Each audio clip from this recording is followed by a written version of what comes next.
Assalamualaikum Bang Nuim Hayat. Waalaikumsalam warahmatullahi taala wabarakatuh. Taqabbalallah minna wa minkum. Taqabbal ya karim. Eid Mubarak. Masya Allah, Eid Mubarak ya Allah. Ya, sholat Idul Adha di berbagai tempat di Indonesia ini ada yang hari Sabtu, ada yang hari Ahad Bang Nuim ya. Ada yang sapinya dipotong oleh sang pemimpin, ada yang sapinya ngacir nyeruduk kemana-mana gitu ya. Nah, bagaimana Bang Nuim, kambing, sapi atau apa? Australia ini sapinya besar-besar Bang Nuim ya? Macam-macam. Kalau sapi biasanya kongsi-kongsi. Kongsi. Kalau domba, ya domba bisa barangkali satu orang karena harganya berkisar dari kalau uang dolar 120 jadi kira-kira antara 12 juta sampai kira-kira 18 juta rupiah. Domba. Kira-kira. Domba ya? Tapi dinginnya Masya Allah tabarakallah hari Sabtu di Australia dan dinginnya bukan alang kepala. Waktu kami menyelenggarakan salat Idul Adha 7 derajat, jadi bisa dibayangkan dinginnya Masya seperti Allah, apa. 7 derajat cing. Itu sholat di lapangan atau di ruang apa? Tidak ada. Kali ini karena dinginnya itu maka dilakukan di dalam ruangan. Misalnya di Universitas Monash itu dilakukan di dalam ruangan basketball, dihadiri ratusan orang. Jadi kita melihat bahwa ini para calon intelektual dan para intelektual karena di dalamnya juga ada profesor, ada dosen-dosen yang ikut. Ini luar biasa mereka menghayati ajaran agama Islam yang di banyak negara, sayangnya barangkali termasuk di negara kita tercinta yang umat Islamnya dia terbesar di dunia, selalu diejek-ejek, diperolok-olok dan lain sebagainya. Apalagi dengan kasus ACT ini, luar biasa. Iya. Ya, nampaknya hukum ke barat, tindakan ke timur ya, karena main gerbek saja gitu ya. Tapi gimana, kok COVID di sana kan cukup tinggi, biasa-biasa saja walaupun 31.000 ya Bang? Mereka sudah mulai terbiasa ya, tapi masih ada anjuran walaupun tidak diwajibkan untuk tetap mengenakan masker. Dan sekarang bahkan orang-orang mulai hari Senin ini di atas 30 tahun juga dianjurkan untuk mendapatkan booster. Jadi bukan lagi seperti di masa lalu yang 60 tahun, yang 70 tahun. Sekarang yang 30 tahun pun dianjurkan agar mendapatkan booster. Dan ini nampaknya bisa membantu nanti. Tidak mencegah seluruhnya, tetapi mereka yang sudah mengalami vaksinasi, kalaupun sampai terkena, itu tidak akan separah seperti kalau mereka tidak divaksinasi. Jadi sebenarnya memang betul-betul kita harus menjaga diri karena ya kalau kita lihat dari segi agama Islam, ya kita tidak boleh mencelakakan diri kita sendiri. Ya kita tidak boleh misalnya itu di kalangan sementara umat Syiah itu ada perayaan ketika mereka memukul-mukul diri sendiri, mencabut diri sendiri, menyayat diri sendiri sehingga keluar darah. Itu dalam Islam setahu saya dilarang, tidak boleh kita menyakiti diri kita sendiri, apalagi menyakiti orang lain. Iya memang, ya luar biasa. Itu entah ya, kalau melukai orang lain kena hukum, kalau melukai diri sendiri ya ini yang jadi repot. Tapi ini negeri itu tidak bisa juga karena ini menunjukkan kurangnya iman, kurangnya keyakinan. Betul. Dan karena kalau kita bicara karena ini kita masih dalam hari raya Idul Adha, ini hari yang masih tidak dibolehkan kita puasa dan lain sebagainya, saya tidak akan bosan-bosannya untuk menyampaikan apa yang pernah dikatakan oleh Profesor Dr. Christopher Wiramantri. Ini orang Ceylon, beragama Katolik, pernah menjadi dekan Fakultas Hukum Universitas Monash di Melbourne, pernah menjadi hakim di Mahkamah Internasional di Den Haag. Christopher Wiramantri ketika diminta untuk menyampaikan ceramah di depan Komisi Hak Asasi Manusia Perserikatan Bangsa-Bangsa di Jenewa, dia orang Katolik, dia ahli hukum. Lalu dia bicara mengenai soal hak asasi manusia, itulah dia mengatakan kalau kita bicara soal hak asasi manusia, maka kita tidak boleh melupakan kenyataan bahwa asal usul cikal bakal fondasi dari hak asasi manusia itu adalah Islam. Lah, orang kaget di mana? Wah, itu katanya ketika Rasulullah SAW dalam perpisahan haji wada, Rasulullah itu haji hanya sekali ya, tidak berkali-kali, hanya sekali. Ketika dalam perpisahan itu setelah menunaikan ibadah haji, Rasulullah memberikan sambutan. Nah, sambutan Rasulullah itulah yang dikatakannya sebagai cikal bakal, sebagai asal usul, sebagai dasar dari apa yang kita katakan sebagai hak asasi manusia. Bukan dia saja. Sebenarnya pernah ada seorang pejabat tinggi dalam Departemen Luar Negeri Australia, seorang perempuan, Catherine Tapperell. Dalam tulisannya mengenai hak asasi manusia juga mengatakan bedanya hak asasi manusia yang dibuat oleh manusia dengan hak asasi manusia yang berlaku di dalam Islam adalah bahwa dalam Islam rujukannya itu kepada Allah Subhanahu wa taala, pertanggungjawabannya kepada Allah Subhanahu wa taala. Jadi keras sekali, berat sekali. Bukan pertanggungjawaban kepada manusia saja, tapi juga kepada Allah Subhanahu wa taala. Karena pada akhirnya itu Rasulullah menyampaikan ini yang jarang dikutip jika kita heran ya. Dalam khutbah-khutbah Aidil Adha itu hanya diceritakan tentang asal usul korban dan lain sebagainya. Tapi tidak diceritakan hikmahnya terhadap kehidupan manusia dari sejak lebih dari 1400 tahun yang lalu. Bahwa ini adalah dari Islam, sumbernya hak asasi manusia itu Islam. Ketika Rasulullah mengatakan, wahai manusia sekalian, perhatikan kata-kataku ini. Aku tidak tahu. Kalau sesudah tahun ini dalam keadaan seperti ini, aku tidak lagi akan bertemu dengan kamu sekalian. Artinya Rasulullah barangkali punya firasat. Ya. Saudara-saudara, kata Rasulullah, darah kamu, harta kamu sekalian adalah suci buat kamu. Seperti hari ini dan bulan ini yang suci, sampai datang masanya kamu sekalian menghadap Tuhan. Dan pasti kamu akan menghadap Tuhan. Pada waktu itu kamu dimintai pertanggungjawaban atas segala perbuatan. Ya. Jadi barang siapa telah diserahi suatu amanah, tunaikanlah amanah itu kepada yang berhak menerimanya. Nah, ini tidak main-main. Jadi ya. Kemudian daripada itu kata Rasulullah, sebagaimana kamu mempunyai hak atas istri kamu, ini jarang disebut. Sebagaimana kamu mempunyai hak atas istri kamu, juga istri kamu sama mempunyai hak atas diri kamu. Hak kamu atas mereka ialah untuk tidak mengizinkan orang-orang yang tidak kamu sukai menginjakkan kaki ke atas lantai rumahmu, dan jangan sampai mereka dengan jelas membawa perbuatan keji. Itu penting menjaga kehormatan. Maka Rasulullah mengatakan, berlaku baiklah terhadap istri kamu. Mereka itu mitra yang membantumu. Mereka tidak memiliki sesuatu untuk diri mereka. Kamu mengambil mereka sebagai amanat Allah Subhanahu wa taala. Dan kehormatan mereka dihalalkan buat kamu dengan nama Allah. Ini dia. Di mana kita pernah mendengar bahwa jarang dikutip bahwa istri itu adalah amanah dari Allah Subhanahu wa taala kepada seorang lelaki. Karena di dalam Al-Qur'an surat Al-Baqarah Allah Subhanahu wa taala mengatakan, "Hunna libasul lakum wa antum libasul lahunna." Mereka kaum istri itu adalah ibarat pakaian kamu dan kamu adalah ibarat pakaian mereka. Jadi sederajat. Sederajat. Kenapa selalu dikesankan bahwa dalam Islam itu istri itu tertindas dan lain sebagainya? Tidak. Kenapa disebut pakaian? Ya karena pakaian itu yang paling dekat dengan diri seorang manusia. Jadi hunna libasul lakum wa antum libasul lahunna. Dan kini Rasulullah mengatakan itu amanah dari Allah SWT kepada kamu. Dengarkan kata-kataku ini dan perhatikan, kata Rasulullah. Kamu akan mengerti bahwa setiap muslim saudara muslim yang lain. Ini yang penting juga. Dan bahwa muslim semua bersaudara. Seseorang tidak dibenarkan mengambil sesuatu dari saudaranya kecuali jika dengan senang hati diberikan kepadanya. Janganlah kamu menganiaya diri sendiri. Jadi kalau kita mengambil dari orang lain, kita korupsi dan lain sebagainya dari seorang muslim lain, itu kita menganiaya diri sendiri, bukan menguntungkan diri sendiri. Ini yang sayangnya jarang dikemukakan, kita juga tidak mengerti. Selalu diberikan kesan bahwa suami itu boleh merundung, boleh melakukan penindasan, kezaliman dan lain sebagainya. Tidak benar. Tidak benar. Ini yang dikatakan oleh Rasulullah, itu amanah dari Allah Subhanahu wa taala. Jadi ini yang dianggap oleh orang sepenting seperti Christopher Wiramantri. Ini sangat, dia ini orang yang sangat dikagumi. Dia bukan muslim, tapi dia jujur, objektif. Nah, banyak orang selalu mengatakan, kenapa Anda kalau bicara soal Islam mengutip orang-orang yang non-muslim yang bicara tentang Islamnya, itu supaya lebih objektif. Mereka itu bisa melihat permasalahan itu dengan lebih jelas. Kalau kita terkungkung aja, ya ini mesti patuh ya pada suami. Iya patuh, tetapi juga istri itu punya hak. Seperti yang dikatakan oleh Rasulullah SAW dan seperti yang dikatakan oleh Allah Azza wa Jalla dalam Al-Quran surat Al-Baqarah. Masya Allah.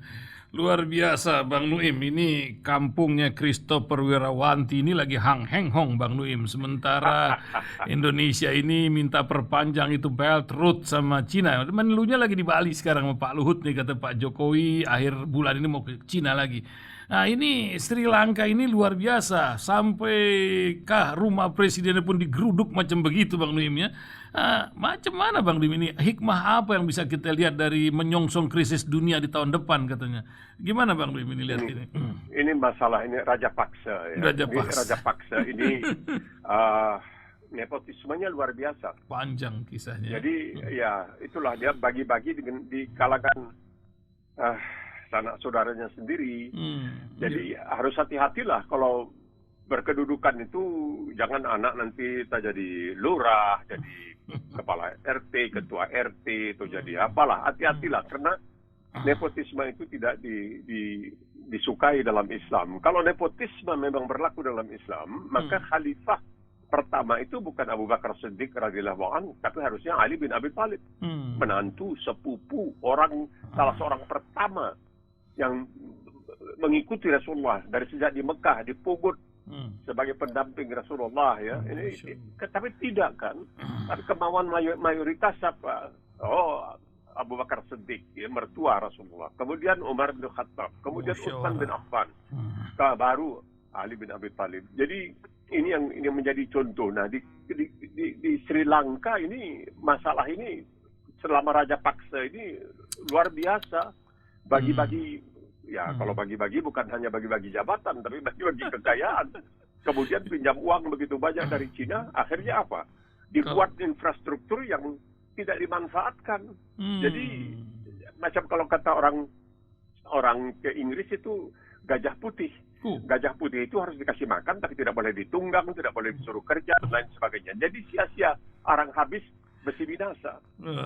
Saya waktu itu di Bandung, saya tanya ke supir taksi, Bapak kenapa nggak nongkrong di bandara yang baru, Pak? Waduh, nggak ada pesawat. Saya bilang itu bandara baru, nggak ada pesawat yang mendarat. Jadi gimana? Nggak tahu lah saya.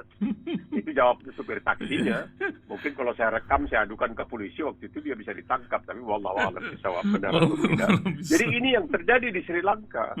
Di Sri Lanka ini terjadi. Padahal kita mengetahui, ini Sri Lanka ini dulu namanya Ceylon. Betul. Ya, tempat transit jamaah haji lah di situ dulu.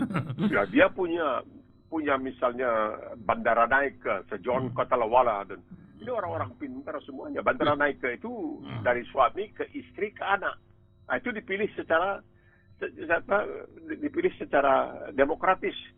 Jadi waktu dia menjadi presiden, istrinya perdana menteri, waktu anaknya jadi presiden, ibunya jadi perdana menteri dan lain sebagainya. Nah, tahu-tahu mulai pinjam uang. Perang saudara dengan orang Tamil. Itu yang anehnya orang Tamil itu dipimpin oleh seorang yang bukan Hindu tetapi beragama Kristen.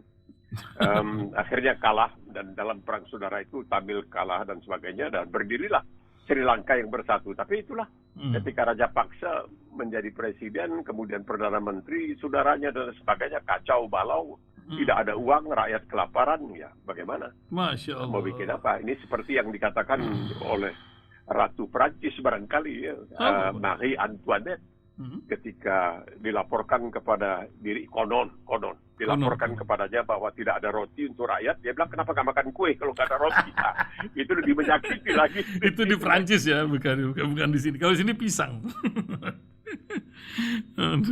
Halo Bang Nuim. Halo, iya. Masih sambung. Bang Nuim, ini tadi masalah gajah putih ini ya. Ini juga rame nih. Ya lain cerita di Inggris itu etika luar biasa itu ya. Menterinya pun nggak kuat ngadepin Boris Johnson ini. Dan akhirnya meletakkan jabatan. Apa yang Bang Nuim lihat ketika Inggris punya etika macam begini Bang Nuim? Ini jadi contoh banyak negara. Kata harus sesuai dengan perbuatan. Gimana Bang? Ini bukan etika Inggris contoh, ini etika Islam, manusia. Harus betul, jujur. Betul. Nah, Boris Johnson ini disebut ya ugal-ugalan begitu. Dan banyak orang di Inggris suka. Karena dia ini kan awalnya wartawan, kemudian menjadi wali kota London. Habis itu memang sudah diduga ini dari keluarga yang sangat ambisius. Dari keluarga dia ini sangat ambisius. Dan memang ugal-ugalan, rambutnya dibikin seperti begitu. Nah, dia mulai melakukan hal-hal misalnya yang paling tidak disukai di Inggris itu, terutama kalau sampai seorang menteri atau perdana menteri ataupun anggota parlemen berdusta. Di depan parlemen itu artinya berdusta kepada rakyat secara keseluruhan. Karena di parlemen itu wakil-wakil rakyat ya duduk sebagai anggota parlemen. Nah, dia berdusta terakhir itu ketika dia mengangkat seseorang, kemudian dikatakan orang ini punya masalah. Dia pernah melakukan pelecehan seksual terhadap laki-laki lain, melakukan seksual terhadap laki-laki lain di sebuah klub waktu dia sedang mabuk. Nah, sedang sakran dia, kalau orang Arab bilangnya sakran, sedang mabuk. Oh, saya nggak tahu. Padahal dia tahu bahwa laki-laki ini pernah bikin masalah. Dia memegangi laki-laki lain di bagian-bagian yang seharusnya tidak dipegangnya. Begitu kira-kira. Ya mungkin katakan dia gay lah, dia sebagainya. Nah, dia mengatakan, oh saya tidak tahu. Padahal dia tahu. Nah, kemudian dia juga bikin pesta. Padahal waktu itu terjadi penguncian lockdown karena COVID. Ya, dia dihukum. Dia dapat dihukum sekali. Tapi ada beberapa kejadian. Dan dia berkilah ke sana kemari. Akhirnya dianggap kurang jujur. Kurang jujur. Itulah etikanya. Maka ya apa boleh buat. Satu demi satu menterinya. Ini luar biasa. Menteri itu diantaranya yang mengundurkan diri Rishi Sunak. Dan Rishi Sunak ini orang keturunan India. Nah, dia satu-satunya menteri yang tempat tinggal resminya bersebelahan dengan Perdana Menteri. Perdana Menteri di nomor 10 Downing Street, yang disebutkan Chancellor of the Exchequer atau Bendahara Negara, begitulah kira-kira. Menko Ekonomi dan Keuangan. Itu nomor 11. Dia mengundurkan diri. Kemudian Muslim, Sajid Javid mengundurkan diri. Dia angkat untuk menggantikan Rishi Sunak, seorang Muslim lagi, bernama Nazim Al-Zahawi. Ini dari Irak tapi keturunan Kurdi kalau tidak salah. Dia diangkat, tapi dia begitu diangkat dia juga mengundurkan diri. Akhirnya ada 50 pembantu-pembantunya, menteri-menteri dan sekretaris. Kalau di Inggris yang disebutkan sekretaris itu lebih tinggi jabatannya dari menteri. Jadi kalau dikatakan sekretaris pertahanan itu dia menteri utama. Sedangkan kalau disebut menteri pertahanan dia itu sebagai menteri muda. Ini sudah 50 orang berduyun-duyun mengundurkan diri. Jadi dia tidak punya pilihan. Dia harus mengatakan, ya ini kalau sudah tidak disukai, ya sudah. Saya terpaksa mesti mengundurkan diri. Cuma proses penggantiannya itu memang makan waktu. Tidak seperti di Australia. Di Australia kalau seorang Perdana Menteri mengundurkan diri atau ditumbangkan, itu biasanya oleh caucus. Jadi oleh seluruh anggota DPR, oleh anggota parlemen. Sebagai fraksi, seluruh anggota fraksi itu bertemu, lalu diadakan pemungutan suara. Nah di Inggris tidak. Tahapannya itu bertele-tele dan banyak orang yang tidak suka ini terlalu lama. Mungkin dia akan bisa bertahan sampai bulan September. Nah ini kita akan melihat apakah memang sampai bulan September atau bisa dipercepat. Karena belum pun dilakukan pertemuan pertama oleh apa yang disebutkan sebagai Komite 1922. Ini suatu komite yang dibentuk dalam tahun 1922. Nanti baru bertele-tele sekali untuk supaya tidak memudahkan penggantian Perdana Menteri. Begitulah kira-kira. Karena Perdana Menteri ini dipilih oleh rakyat. Dan jangan salah, ketika dalam tahun 2019 diadakan pemilihan umum di Inggris, Boris Johnson ini bukan main populernya. Mayoritas partai konservatif, partai Tory itu besar sekali. Tapi akhirnya tumbang karena ya antara lain ada dusta-dusta yang tidak diinginkan. Luar biasa ya memang ini. Ya ingat Perdana Menteri, saya jadi ingat ini Perdana Menteri Shinzo Abe. Kemarin itu dengan demikian tragis ya di negeri yang sangat melarang senjata di kalangan masyarakatnya tertembak. Atau bukan tembak lah, ditembak lah di Nara ini.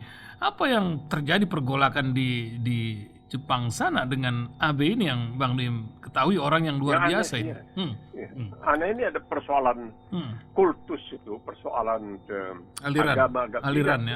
Berapa waktu yang lalu, berapa puluh tahun yang silam itu ada digunakan gas sarin di bareng-bareng di bawah tanah. Itu juga oleh pemimpin suatu gerakan agama, suatu gerakan kultus begitu, yaitu gerakan agama yang tidak masuk di akal. Nah ini kabarnya yang menembak Shinzo Abe ini dia sangat sakit hati kepada ada kultus satu agama, barangkali pecahan dari agama Tao, agama Buddha, agama Shinto barangkali, yang katanya ibunya itu terlalu banyak bersedekah ke sana sehingga warisan untuk dia hampir habis katanya. Jadi dia tidak terima. Ya itulah dia. Marah kepada nyamuk, kelambu dibakar. Kelambu Itu kira-kira ini marah kepada Itu istilah ini yang pas. Shinzo Abe ini paling lama lah. Perdana Menteri Jepang yang paling lama bertahan ya, 8 tahun, 8 bulan. Ya. Betul. Jadi di mana-mana dia diakui. Di mana-mana dia diakui kecuali barangkali di 2 negara. Apa, Bang? Di Tiongkok dan di Korea. Karena dia nasionalismenya, jangan salah. Korea itu pernah 40 tahun di bawah Cina, Jepang. di bawah Jepang. Tiongkok kita tahu apa yang disebutkan peristiwa Nanking itu. Wah, itu luar biasa. Memang brutalitas ya, kebuasan, kebengisan, kekejaman, keganasan Jepang dalam Perang Dunia Kedua itu tidak masuk di akal. Karena saya ingat Allah yarham tuh ayahanda saya mengatakan kamu untunglah. Karena lahir tahun 38, jadi waktu zaman Jepang masih kecil, tidak tahu apa-apa. Jadi tidak merasakan kekejaman Jepang di zaman itu, di Medan lah, ini di Medan. Bukan hanya di Medan, di seluruh tempat. Kekejamannya sangat luar biasa. Jadi ketika saya ke Jepang itu pertama kali itu saya melihat orang Jepang itu begitu sopan. Kita itu selalu didahulukan, silakan ya? Mau naik tangga, mau masuk ke dalam kereta api dan sebagainya. Saya pikir kenapa orang yang begini sopan, yang membungkuk, memberi hormat kepada kita, padahal kita orang asing, kenapa bisa menjadi begitu jahat? Peperangan barangkali yang membuat itu. Nah, tapi coba Mong Ihsan lihat, subhanallah, ini luar biasa bagaimana Allah SWT menunjukkan begitu hebatnya Jepang. Inggris dia kalahkan. Singapura itu dianggap sebagai benteng kebal, tidak bisa direbut oleh orang lain. Singapura menganggap bahwa nanti Jepang datang dari laut. Tidak, dia datang dari Malaya. Nah, jadi salah di benteng di laut, mereka singkat cerita dia kuasai Malaya, dia kuasai Singapura, dia masuk ke Indonesia, Pasifik dan lain sebagainya. Dia menang. Tapi dia bikin kesalahan yang fatal yang tidak masuk di akal sampai sekarang. Kenapa dia menyerang Teluk Mutiara di Hawaii? Kenapa dia serang Amerika? Tidak ada hubungan. Kalau dia tidak serang Amerika, mungkin Amerika tidak ikut dalam perang Pasifik. Dan kita sekarang ini bicara bahasa Jepang, tidak bahasa Indonesia. Nah, itulah kebodohannya, begitu hebatnya. Dia membuat persenjataan dengan Tojo, ya, jenderal dia dengan kaisar dia dan sebagainya. Kok bisa melakukan hal yang seperti itu? Yang kalau tidak masuk di akal, kalau kita mengatakan kesembronoan, kecerobohan. Jadi sama seperti kalau orang mengatakan, coba lihat itu Napoleon Bonaparte dari Prancis. Dia kuasai Eropa begitu hebat. Dia mesti masuk ke Rusia. Untuk apa masuk ke Rusia? Dia masuk ke Rusia, musim dingin, tidak ada makanan, akhirnya mereka kanibalisasi, makan. Jadi itulah berkali Allah SWT menunjukkan Hitler juga begitu. Untuk apa susah-susah ke Rusia? Udah, ini Eropa Barat saja kuasai. Oh enggak, mesti ke sana. Akhirnya hancur. Nah ini Allah SWT menunjukkan sehebat-hebatnya manusia itu dia tetap punya kelemahan, terutama dalam berpikir. Ya memang macam Rusia sekarang, Bang. Itu kan sudah cukup Ukraina Timur sudah tampaknya masih terus merengsek ini.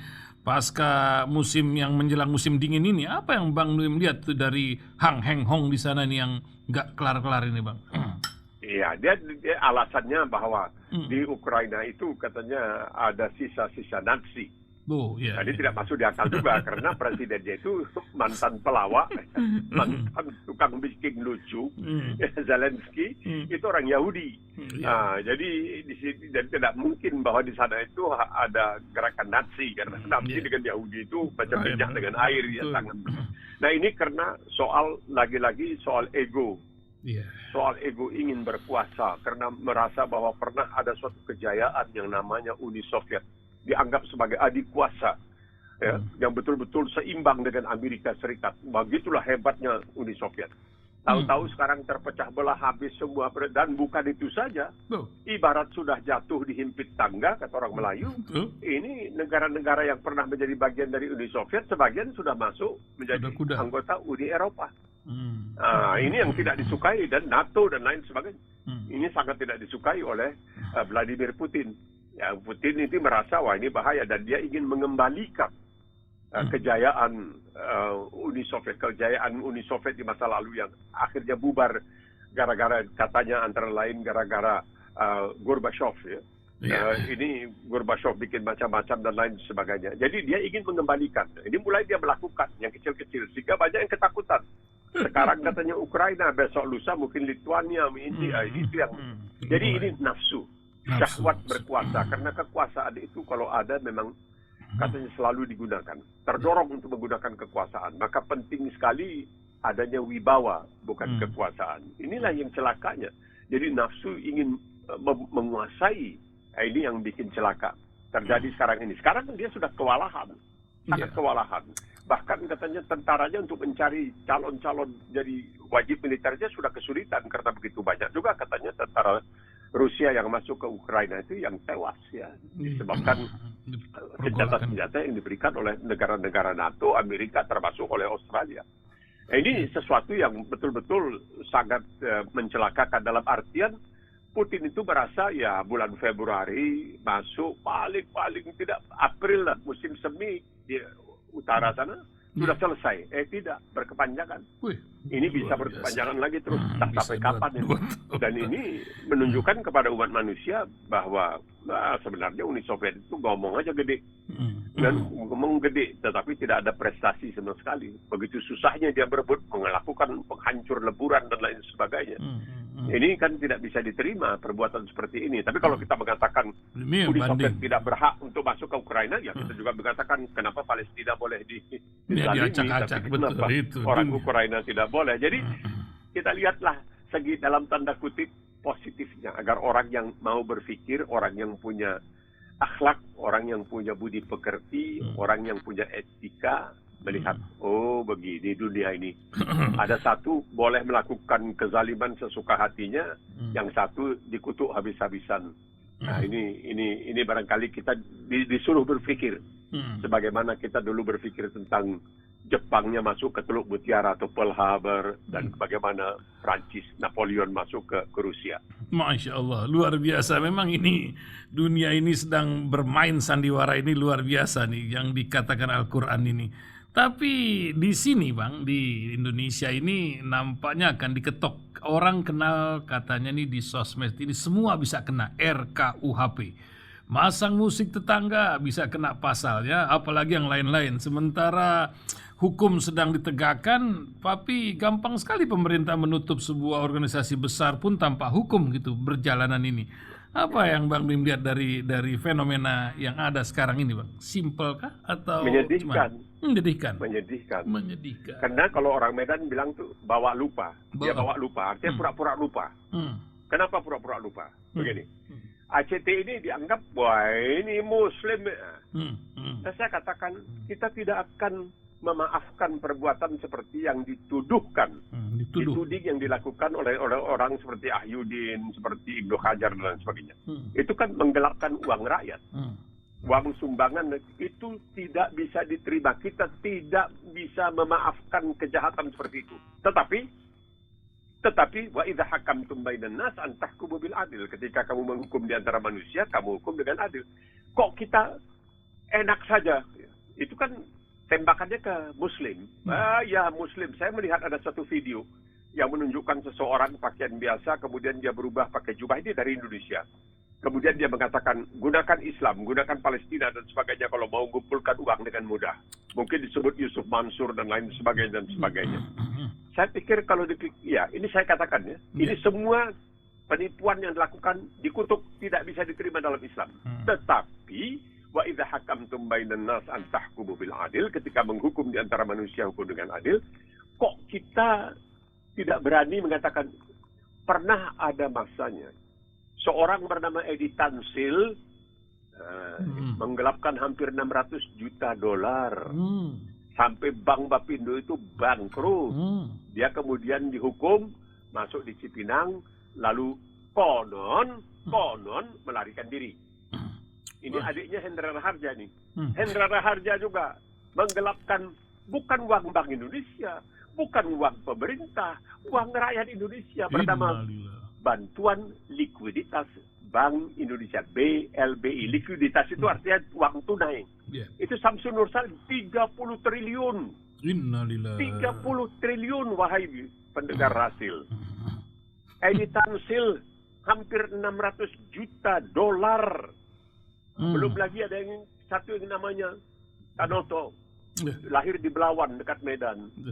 Kayanya luar biasa, barangkali 1 dari 10 orang terkaya di Indonesia. Pergi ke Tiongkok, di interview di televisi, mengatakan saya lahir di Indonesia, besar di Indonesia, menjadi kaya raya di Indonesia, tapi saya tidak bisa menganggap Indonesia sebagai ayah kandung.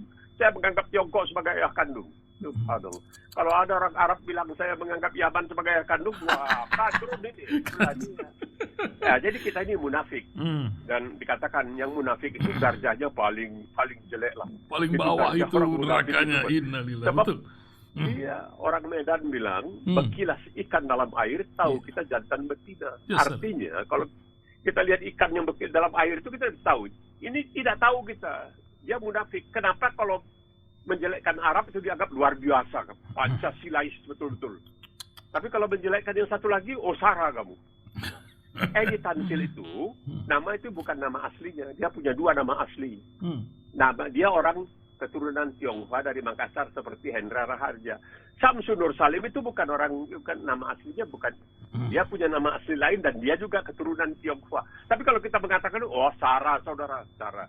Tapi kalau memperolok, menjelek-jelekkan agama Islam itu yang wah di Pancasilais, itu nggak bisa lah kita terima. Nah itu, jadi hikmahnya saudara Ihsan dalam persoalan ini kita ingatkan, kamu jangan hanya di aksi cepat tanggap ini Muslim, jangan. Kalau kita kutuk, itu kita kutuk. Kalau betul itu terjadi, ini belum dibuktikan di pengadilan. Kalau betul itu terjadi, kita kutuk tanpa ada aling-aling. Tetapi kita juga mengutuk ini yang lain ini. Lebih besar yang mereka lakukan ini. 600 juta dolar hampir itu Edi Tansil. Kabar ceritanya, saya tidak tahu ceritanya.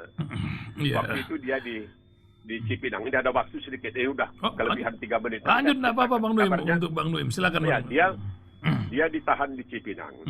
Kemudian dia kirim pesan kepada seseorang yang waktu itu punya jabatan sangat penting di Indonesia. Seorang perwira tinggi.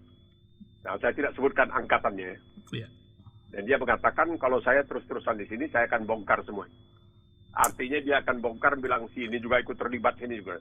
Lalu dia diyakinkan bahwa pada tanggal sekian, jam sekian malam, kamu akan dikeluarkan dari Cipinang. Kabarnya dia dikeluarkan, kemudian ada cerita, wallahu alam, dia dikasih apa yang disebutkan sepatu beton. Lalu dilempar ke Selat Sunda, itu ceritanya. Tapi ada yang mengatakan tidak, dia buka pabrik bir yang terkenal di Tiongkok. Bagaimana dia bisa melarikan diri ke Tiongkok dari Cipinang dengan anak beranak? Itu satu yang tidak pernah diusut. Kasusnya juga tidak diusut. Pembobolan Bank Bapindo itu juga bahwa dia melarikan diri dari Cipinang juga tidak diusut. Nah, jadi kita bertanya, kenapa kalau ini terjadi kepada satu suku bangsa lain kok dibiarkan, tapi kalau kepada satu suku ini kok diributkan. Ini yang kita mau supaya rakyat Indonesia itu wa idza hakamtum bainan nas an tahkumu bil adil. Kita jujur, kita istiqamah, kita lurus. Yang salah al haqqu haqqal, batil batil. Itu yang hak ya hak, yang batil ya batil. Karena Al-Qur'an itu mengatakan bahwa Al-Quran merupakan deklarasi untuk umat manusia berbentuk pedoman atau petunjuk serta pelajaran bagi orang-orang yang bertakwa. Nah, itu ada di dalam Al-Quran. Di surat Ali Imran ayat ke-138. Hadza bayanul linnas wa hudau wa mau'izatil lil muttaqin. Itu dikatakan. Ya itulah.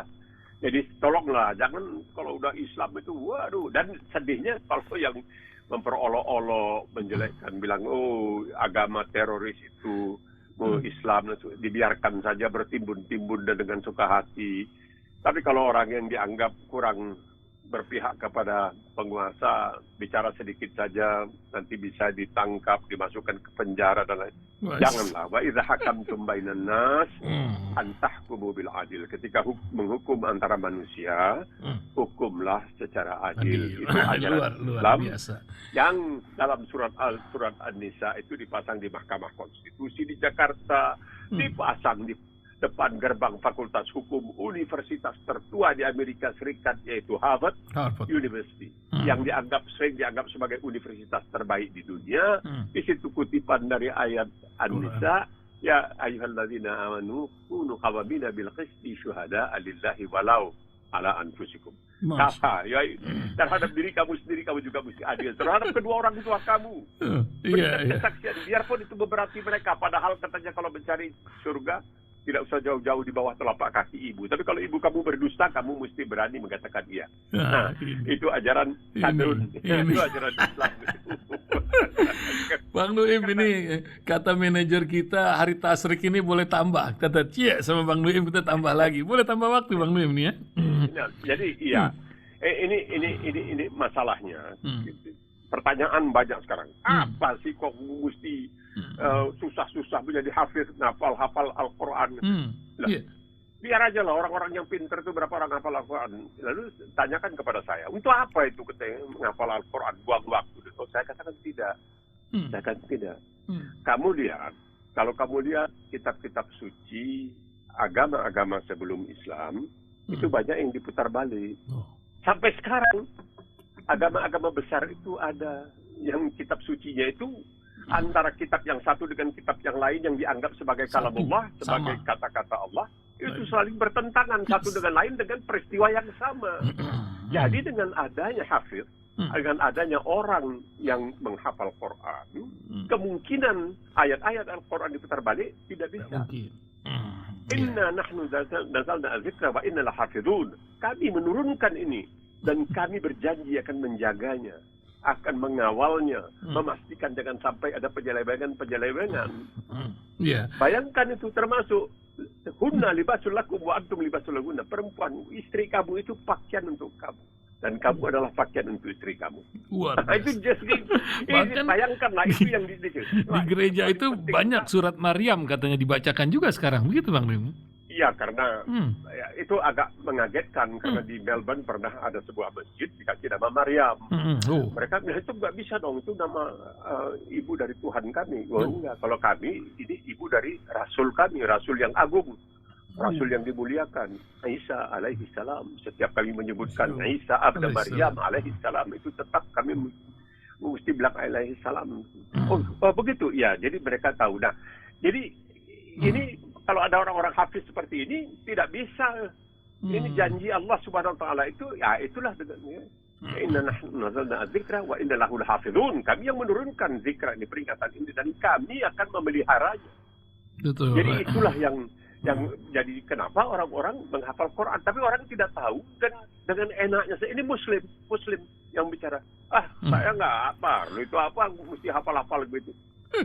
Kenapa mesti dihafal? Ya ini untuk menjaga. Ini janji dari Allah SWT. Jangan melihat di permukaan saja, lihat ke bawahnya itu. Janji Al-Quran itu. Jadi seperti dikatakan begini. Ada yang mengatakan, ya katanya mereka itu tidak suka Al-Quran, maka Al-Quran itu atau Islam itu selalu dicaci maki, diolok-olok ini itu dan sebagainya. Lalu ada yang pernah mengatakan, tahu saudara kenapa mereka begitu anti terhadap Islam? Tidak, ya karena memang, bukan, karena mereka cemburu. Masya Allah. Apa yang dicemburui? Mereka mengetahui bahwa Islam itu sangat luar biasa. Jadi ada seorang, boleh dikatakan intelektual dari Kanada, namanya Dr. Gary Miller. Dia itu punya S3 di bidang matematika dan seorang ahli mengenai perjanjian baru. Jadi dia dulu sering menyampaikan, tapi pada akhirnya ketika dia membaca Al-Quran, dia menjadi Muslim. Karena dia mendapatkan, kata dia, konsistensi di dalam Islam itu. Itu konsisten. Cuman dia heran, kenapa umat Islam itu tidak pernah mau menonjolkan fakta-fakta, ayat-ayat yang punya nilai begitu tinggi, begitu bisa bikin orang terperangah, orang kagum, dan lain sebagainya. Kenapa yang dibicarakan itu kadang-kadang soal-soal sepele, padahal Islam itu, Al-Quran itu ibaratnya sumur, makin diambil air, makin banyak airnya, dan sebagainya. Itu yang tidak dikemukakan. Kenapa cemburu? Ya cemburu, mereka tahu ini agama benar. Tapi mereka itu tidak bisa mau mengucapkan syahadat. Lah, ya lihat saja, kata Gary Miller. Jarang saya mendengar, katanya, ada seorang pembicara, seorang ustadz yang bicara soal ayat dalam Al-Quran. Tabbat yada abi lahabin wa tabb. Padahal itu ayat penting. Pentingnya apa? Ini peringatan dari Allah Subhanahu wa taala kepada Abu Lahab. Kau masuk neraka, kamu nggak akan bisa jadi muslim. Padahal kalau pada waktu itu ayat ini turun dan Abu Lahab mengatakan, saya sekarang mengucapkan syahadat, dia akan mempermalukan Rasulullah SAW. Kalau dipikir itu. Rasulullah mengatakan ini ada ayat datangnya dari Lauhul Mahfuz, ini untuk umat manusia. Tapi saya membuktikan salah. Saya sekarang mau syahadat. Kenapa dia tidak mau syahadat? Ya, logika dibalik. Karena dalam Al-Quran juga ada ayat, innaka la tahdi man ahbabta. Jadi Rasulullah itu merasa sangat sedih. Karena terutama pamannya Abu Talib tidak bisa. Dia minta, ya ammi, wahai pamanku, kau bisikkan sajalah syahadat ke telinga aku, didengar oleh Allah Subhanahu wa taala. Kalau kamu malu mengucapkannya secara kuat, dan didengar orang-orang Quraisy jahiliyah, kamu malu, kamu bisikkan ke aku. Akan didengar oleh Allah Subhanahu wa taala syahadat. Tapi dia tidak mau. Jadi sama dengan Abu Lahab. Tidak mau dia mengucapkan. Karena apa? Itu dah tuh ayatnya. Innaka la tahdi man ahbabta. Kamu, ya Muhammad, tidak bisa memberikan hidayah kepada orang-orang yang kamu kasihi. Walakinnallahu yahdi man yasha. Dan kecuali Allah yang memberikan hidayah kepada yang disukainya. Itulah kedatangan cemburunya. Jadi mereka itu menghajar Islam habis-habisan, dibikin, diporak-porandakan. Itu semua karena cemburu. Karena cemburu. Jadi ibaratnya, kalau di dalam dongeng di bahasa Inggris itu, ada seekor semacam serigala atau katakanlah musang. Dia melihat ada anggur itu. Aduh, kepinginnya luar biasa. Kepinginnya dia. Aduh, anggur itu besar. Itu tentunya luar biasa. Tuh anggur itu nikmatnya. Dia loncat nggak sampai. Dia loncat nggak sampai. Dia loncat. Akhirnya dia lelah. Dia capek. Dia bilang anggur itu asam. Itu apa? Karena dia tidak bisa dapat anggur itu. Lalu dia hina anggur itu asam. Ini dia. Jadi dia karena tidak bisa mendapatkan hidayah, dia cemburu. Dia cemburu, ya biasalah. Cemburu itu bahaya sekali, itu cemburu. Cemburu buta lagi. Itu buta lagi. Innaka la tahdi. Jadi, nikmat terbesar bagi seorang muslim adalah hidayah. Asyhadu an la ilaha illallah wa asyhadu anna Muhammadar Rasulullah. Itulah nikmat yang paling besar, dan karena mereka itu kepinginnya luar biasa. Itu yang menyebabkan antara lain kenapa salah seorang bapak pendiri Amerika, Thomas Jefferson, tahu-tahu waktu di kok ada Quran di rumahnya. Ada terjemahannya dalam bahasa Inggris. Tidak begitu bagus, tapi ada terjemahan. Dan dia mempelajari Al-Quran itu, dia melihat loh. Ini dari segi hukum kok sangat luar biasa ini Al-Quran. Sehingga dia itulah mengatakan bahwa tugas suci pertama satu pemerintah adalah mensejahterakan rakyatnya. Itu yang dia katakan. Itu sangat luar biasa yang disampaikan oleh seorang Thomas Jefferson. Ya. Walaupun dia diketahui tidak menjadi muslim, tapi tadi seperti antum katakan, Ihsan mengatakan, ya ini dunia ini sebagai permainan dan sebagainya. Itu Shakespeare juga sekarang ini mulai dituding banyak nyontek dari Al-Quran. Dia mengatakan all the world is a stage. Seluruh dunia ini ibarat panggung, dan manusia yang ada dalam dunia adalah aktor dan aktris. Begitulah kira-kira. Bang Nuim ini memang luar biasa. Ini ada yang tanya nih Bang Nuim ya, ada yang tanya 7 Desember besok kan Bang Nuim ini 85 tahun kalau enggak salah ya. Itu keadilan Bang Nuim buat 4 anak, belasan cucu ini di tengah nama hidup kan Nuim Hayat nama. Kalau enggak salah begitu kan. Jadi Nuim yang selalu hidup ini apa? Tidak, bukan. Salah. Itulah. Kan saya ilmu hayat, saya ingat. Hayat ya? Hayat itu hidup. Tapi saya itu tidak sehebat itu. Nama keluarga saya Al-Khayyat. Khayyat itu artinya tukang jahit, enggak lebih dari itu. Jadi di Mekah dulu tukang jahit gitu. Jadi tukang jahit, tapi tidak tadi paling bisa ganti kancing lah, kemeja, tapi tidak itu. Kita tidak tahu ya, hidup kita ini sampai akhir nanti baru bisa ditentukan apakah kita terus menjadi orang yang sesuai dengan ajaran, ya, sesuai menjadi seorang muslim dan lain sebagainya. Kita tidak tahu sampai akhir. Kita mendoakan. Nah, kalau boleh Bang Nuim. Kalau ibarat kata orang ingin minta wasiat dari Bang Nuim atau sebuah kalimat dalam menjalankan hidup ini yang sudah makan asam garam dunia, ini apa yang Bang Nuim ingin sampaikan? Paling nggak kepada pendengar radio Silaturahim. Gimana Bang? Ya, ini pertama. Ini yang paling pertama, kita percaya kepada takdir. Itu. Jadi kalau kita ditimpa sesuatu kemenangan, kita mengatakan ini adalah sebagai bentuk dari cobaan untuk kita. Sudah Dan jadian. takdir kita itu hanya bisa kita ubah melalui doa. Kita tidak bisa, seperti saya katakan tadi, Jepang itu begitu hebat, dia pergi serang sana, dia bikin kesalahan fatal. Napoleon Bonaparte begitu hebat, dia bikin kesalahan fatal. Jadi jangan kita terlalu menganggap diri kita luar biasa. Kita itu, saya pegang terus. Rabbana la tu'akhidna in nasina aw akhtana. Ini dalam Quran, ya Allah jangan kau hukum karena aku berbuat kesalahan atau kelupaan. Itu sifat kita. Jadi kita tidak terlalu banyak pikiran. Ketika terjadi kesalahan, kita menganggap itu bagian dari kehidupan kita, dan besok kita akan coba dengan cara lain supaya kesalahan yang sama tidak terulang. Nah, ini yang penting. Makanya Al-Quran itu selalu mengatakan tidak kamu lihat bangsa-bangsa di masa lalu, bagaimana mereka hancur lebur dan lain sebagainya. Jadi belajar dari masa lalu. Satu contoh, ini terakhir, betul saya janji terakhir. Satu contoh yang sangat bagi kita orang Indonesia, yang sangat menyolok adalah apa yang dikatakan oleh Bung Karno, jas merah. Jangan lupakan sejarah, jangan meninggalkan sejarah. Tapi dia sendiri korban dari meninggalkan sejarah. Kenapa? Dia memberikan kesempatan kepada PKI yang sudah berontak tahun 48 di Madiun untuk dengan pimpinan Musso masuk kembali ke dalam haribaan NKRI, dan akhirnya terjadi peristiwa 1965 yang hampir menghancur luluhkan kita. Jadi tawakal Allah itu merupakan satu pegangan hidup yang sangat luar biasa. Amin.